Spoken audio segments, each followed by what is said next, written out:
Assalamualaikum warahmatullahi wabarakatuh. Halo teman-teman, perkenalkan kami dari kelompok 5. Pada kali ini kami akan membahas terkait konflik sosial keagamaan. Untuk lebih jelasnya, marilah simak video berikut ini.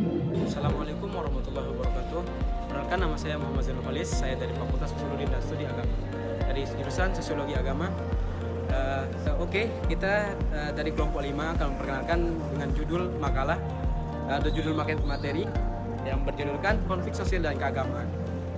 Jadi saya di sini akan menjelaskan sedikit saja rincian dari beberapa materi yang akan dibawakan oleh teman-teman saya nanti, rekan-rekan kelompok saya nanti. Yang pertama ada namanya definisi konflik sosial dan keagamaan. Yang kedua ada yang namanya contoh-contoh konflik sosial keagamaan. Itu kami mengambil ada 5 contoh dari konfliknya. Yang ketiga ada namanya penanggulangan konflik sosial keagamaan, yang dimana kita mengambil ada 7 bagian di sana, yang nanti lebih jelasnya akan dijelaskan oleh rekan saya nanti di video berikutnya. Dan yang keempat ada namanya kesimpulan dari beberapa poin di atas tadi, yang akan dijelaskan juga oleh rekan saya nanti. Sekian, assalamualaikum warahmatullahi wabarakatuh. Bismillahirrahmanirrahim. Assalamualaikum warahmatullahi wabarakatuh. Halo teman-teman, perkenalkan nama saya Dahlia. Pada kali ini saya akan membahas terkait konflik sosial keagamaan. Mungkin teman-teman sudah tidak asing apa itu konflik sosial. Seperti yang kita ketahui bersama, di era globalisasi dan teknologi yang semakin maju dan kebutuhan yang semakin meningkat dan kompleks, tentu banyak sekali konflik-konflik yang muncul dalam masyarakat. Dan seperti yang kita ketahui pula, Indonesia merupakan negara yang memiliki begitu banyak keanekaragaman, baik itu suku, budaya, maupun agama, yang tentu memiliki nilai dan keyakinan yang berbeda-beda. Seperti yang kita ketahui bersama juga, keyakinan dan nilai yang berbeda tentu menimbulkan terjadinya konflik sosial. Adapun konflik sosial merupakan suatu proses atau keadaan di mana terjadinya pertentangan atau ketidaksepakatan dari individu atau kelompok di dalam masyarakat. Hal ini ditimbulkan karena ada beberapa aspek. Yang pertama, perbedaan pendapat, perbedaan nilai, perbedaan tujuan, dan perbedaan kepentingan. Seperti yang dikatakan oleh Sarjana Supanto, bahwa konflik sosial adalah proses sosial di mana individu atau kelompok dalam masyarakat ingin menghancurkan pihak lain dengan cara menyingkirkan atau membuat mereka tidak berdaya.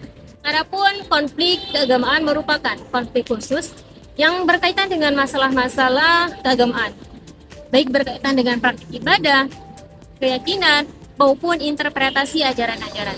Konflik ini seringkali terjadi karena terjadinya perbedaan interpretasi nilai-nilai dan norma-norma dalam agama yang dianggap fundamental oleh masing-masing pihak. Adapun menurut M. Daden Ridwan dalam bukunya Konflik Sosial dan Resolusi Berbasis Nilai Agama mengatakan konflik itu sering muncul karena adanya ketidakmampuan dalam memahami pluralitas agama, sehingga menimbulkan inklusivisme dan sikap intoleran. Konflik ini bukan hanya berimbas kepada tatanan sosial maupun keagamaan, namun berimbas juga kepada aspek psikologis individu yang terlibat. Jadi kita sebagai warga masyarakat Indonesia harus memiliki sikap toleransi, sehingga timbulnya rasa kerukunan agar terciptanya keharmonisan dalam bernegara. Assalamualaikum warahmatullahi wabarakatuh. Saya atas nama Hairul Azmi dengan NIM 22062062. Jadi di sini saya akan memberikan contoh daripada konflik sosial ini. Jadi adapun contoh-contoh daripada konflik sosial ini, yang pertama, penyerangan dan pengusiran terhadap komunitas Ahmadiyah di Lombok.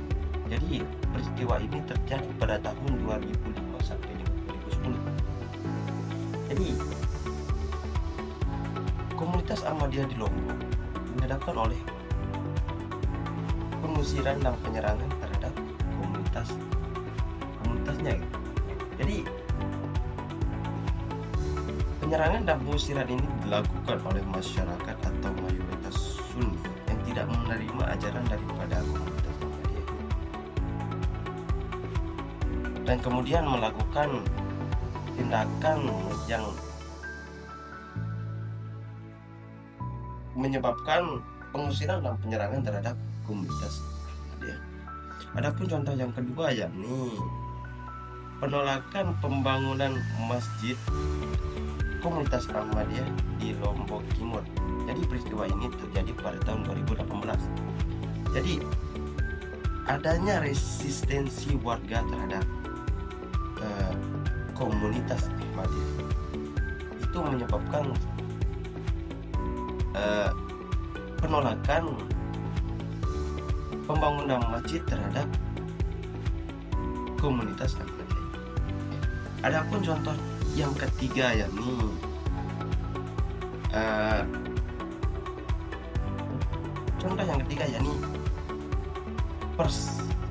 kericuhan oleh agama Islam dan Kristen di Ambon, Maluku. Jadi peristiwa ini terjadi pada tahun 1999. Jadi peristiwa ini terjadi karena adanya perselisihan antar individu yang menyebabkan perselisihan antar agama. Jadi perselisihan atau masalah individu ini merambat ke ranah agama. Jadi adapun contoh yang keempat juga yakni di Sampang, Madura. Di sana perselisihan antara Sunni dan Syiah disebabkan karena ketidakmenerimaan terhadap ajaran masing-masing. Dan yang terakhir yakni pembakaran tempat ibadah Islam di Tolikara, Papua. Jadi di sini terjadi pada tahun 2018 dan pembakaran ini terjadi pada saat pelaksanaan Idul Fitri. Itu akar masalahnya kita belum mengetahui secara pasti gitu. Mungkin tapi itu saja yang menjadi contoh-contoh daripada adanya konflik sosial ini. Mungkin itu saja dari saya, Hairul Asmi. Kurang lebihnya mohon maaf. Wabillahi taufiq wal hidayah. Assalamualaikum warahmatullahi wabarakatuh. Assalamualaikum warahmatullahi wabarakatuh. Perkenalkan, nama saya Yanita Adiah Nasir dengan NIM 2206020558. Di sini saya sebagai pemateri terakhir akan membahas mengenai penanggulangan konflik sosial keagamaan. Ada 7 penanggulangan konflik sosial keagamaan. Yang pertama, dialog antar umat beragama. Melalui dialog, prasangka dapat dikurangi dan pemahaman lintas agama ditingkatkan seperti melalui forum kerukunan umat beragama. Yang kedua, pendidikan toleransi dan perdamaian. Pendidikan formal dan non-formal yang mengajarkan nilai toleransi dapat membangun generasi yang menghargai perbedaan. Yang ketiga, penegakan hukum yang adil. Penegakan hukum tanpa diskriminasi mencegah konflik meluas. Yang keempat, pendekatan sosial dan ekonomi. Mengurangi ketimpangan ekonomi dapat membantu mengurangi ketegangan sosial. Yang kelima, peran media dalam narasi positif. Media harus menyampaikan informasi yang mendukung perdamaian, bukan memprovokasi konflik. Yang keenam, peran tokoh agama. Pemuka agama mempunyai tanggung jawab untuk menyebarkan nilai perdamaian dan toleransi.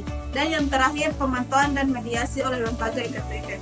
Lembaga seperti Komnas HAM dapat memediasi konflik secara netral dan memberikan rekomendasi kebijakan. Sekian dari saya. Wassalamualaikum warahmatullahi wabarakatuh. Assalamualaikum warahmatullahi wabarakatuh. Halo sahabat sosial, perkenalkan nama saya Kanita Rubiatri. di sini saya akan membahas tentang kesimpulan dari pembahasan yang teman-teman saya sudah jelaskan.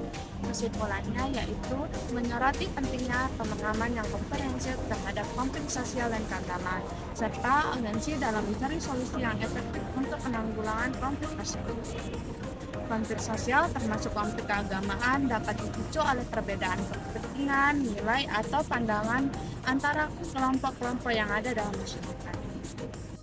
Konflik-konflik ini seringkali melibatkan sentimen agama, sebagaimana kita terlibat dalam berbagai kasus di Indonesia, seperti konflik Ahmadiyah di Lombok, ketegangan antara Sunni dan Syiah, dan kerusuhan di Ambon.